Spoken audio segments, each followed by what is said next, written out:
In today's video, I'm going to teach you how to set due dates for Trello checklist tasks.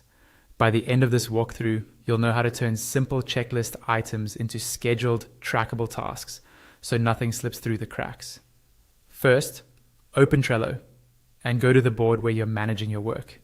You can do this from your browser or the desktop app. Make sure you're logged into the right workspace, then click on the board that contains the tasks you want to organize. Give the board a second to load, and you should see all your lists and cards laid out in columns. Next, find the specific card that contains the checklist you want to work with. Cards are those individual rectangles inside a list, usually representing a task, project, or feature. Click once on the card to open it.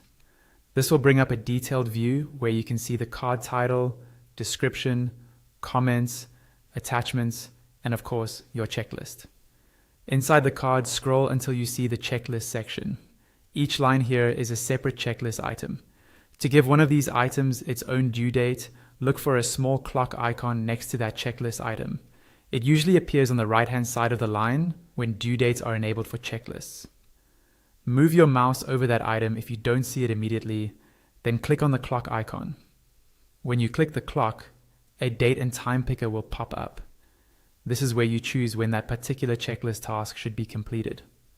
Start by selecting the date from the calendar. Then set a specific time if you want more precision. This is especially helpful if you work with deadlines throughout the day. Take a moment to double check that you've chosen the correct day and time, and when you're happy with it, click Save. Trello will now attach that due date directly to the checklist item. You can repeat this process for each checklist item that needs its own deadline. Just click the clock icon next to another item, choose the appropriate date and time, and hit Save again.